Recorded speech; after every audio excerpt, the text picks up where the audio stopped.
नया सेशन शुरू हुए अभी कुछ ही दिन हुए थे। नई क्लास, नए सब्जेक्ट और सबसे खास नई क्लास टीचर। रिया, कबीर, सोनू और त्रिशा लंच ब्रेक में अपने टिफिन लेकर कोने में बैठे थे।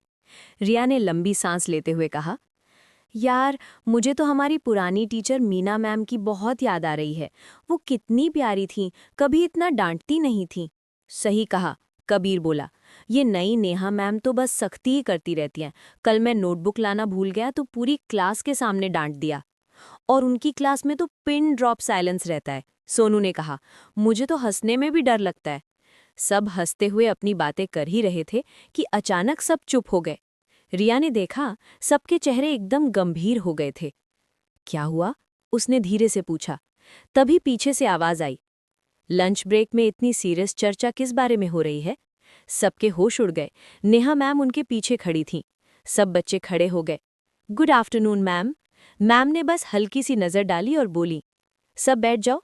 और रिया, तुम अभी जो चैप्टर पढ़ रही थी वो आगे से पढ़ो। रिया का गला सूख गया। उसे लगा अब तो बहुत बड़ी मुसीबत आने वाली है, मगर मैम ने कुछ नहीं कहा। पूरा पीरियड चुपचाप निकल गया। मैम बिना कुछ बोले क्लास से चली गईं। स्कूल के बाद सब बच्चे पार्क में मिले। आज खेलने का मन ही नहीं था। यार, मैम ने कुछ कहा ही नहीं, ये और भी डरावना है, त्रिशा बोली। कहीं वो प्रिंसिपल से शिकायत तो नहीं करने वाली? सोनू घबराया। तभी पीछे से जानी पहचानी आवाज आई, अरे तुम सब यहाँ क्यों उदास बैठे हो? सबने पलटकर देखा, वो उनकी पुरानी फेवरेट मीना मैम थी। मैम! सब दौड़कर उन्हें गले लगा लेते हैं। अब बताओ क्या बात है? रिया ने सारी बात बता दी। मीना मैम मुस्कुराई। बच्चों, जब तुम छोटी क्लास में थे तब तुमसे प्यार से समझाना ठीक था, लेकिन अब तुम बड़े हो गए हो, जिम्मेदारी भी बढ़ गई है।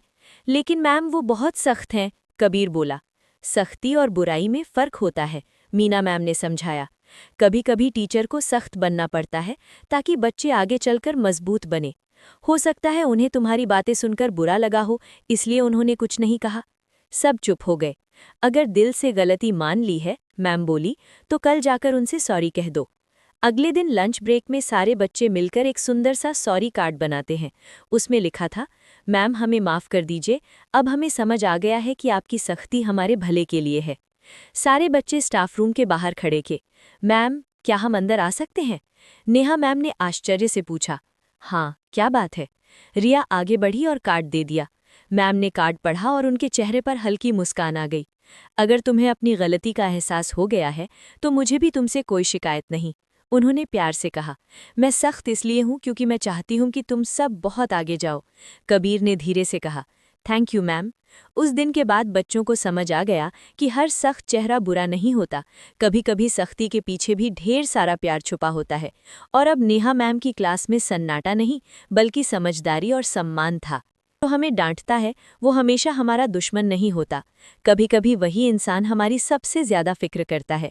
अगर आपको ऐसी कहानियाँ पसंद है तो लाइक, कमेंट, शेयर और फॉलो ज़रूर करें।